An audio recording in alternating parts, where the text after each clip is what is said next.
আমি যখন ছোট আমি পেয়েছি লাল কাজলে জাতীয় চলচ্চিত্র পুরস্কার।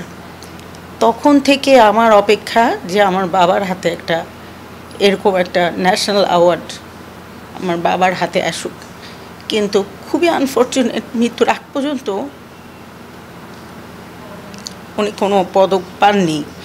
তো ওইটার কষ্টটা যে কী সেটা আমি খুব ফিল করতাম।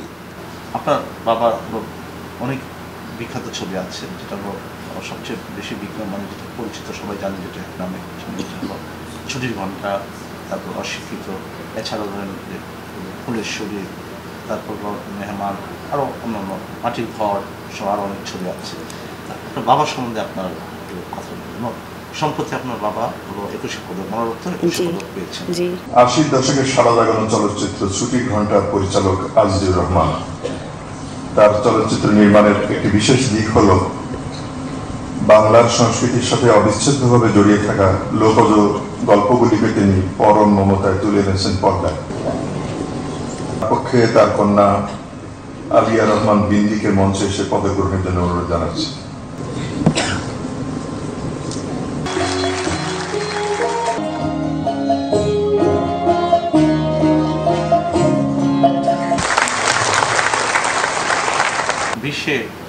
ফেব্রুয়ারি সেই পদক গ্রহণ করেছেন।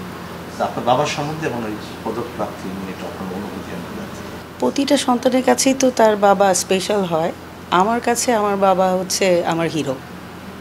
আর একটা ফেরেশতার মতন মানুষ যদি কেউ দেখে থাকে, আমার কাছে উনি একজন ফেরেশতা। যদিও উনি মানে অসম্ভবভাবে কাজ নিয়ে ব্যস্ত থাকতেন, সময় একদমই আমাদের দিতে পারতেন না, বাট আমাদের এটাতে একটুও আমাদের কষ্ট নেই যে পাপা সময় দিতে পারেননি। কারণ ওনার কর্মক্ষেত্রটা আমরা চাইতাম যে উনি কাজেই ডুবে থাকুক এবং উনি আরও কাজ করুক, দেশকে আরও ভালো ভালো বক্তব্যধর্মী অসামান্য সব চলচ্চিত্রগুলি উনি বানাচ্ছিলেন। তো আমরা কখনোই চাইনি যে পাপা এটা মানে বন্ধ করে দেখ। সো ওনার জন্য আমি বলবো যে উনি একজন মানে পিতা হিসেবে অসাধারণ একজন মানুষ ছিলেন।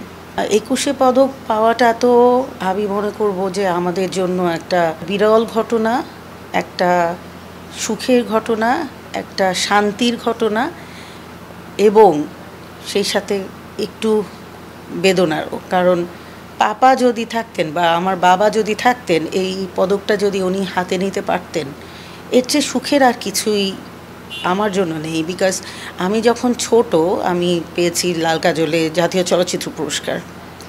তখন থেকে আমার অপেক্ষা যে আমার বাবার হাতে একটা এরকম একটা ন্যাশনাল অ্যাওয়ার্ড আমার বাবার হাতে আসুক। কিন্তু খুবই আনফর্চুনেট, মৃত্যুর আগ পর্যন্ত উনি কোনো পদক পাননি।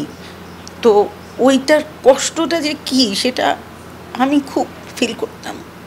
কারণ ওনার জন্য তো আমি চলচ্চিত্রে এসে কাজ করে একটা অ্যাওয়ার্ড পেয়েছি, তাই না? তো খুব খারাপ লাগতো, খুব খারাপ লাগতো।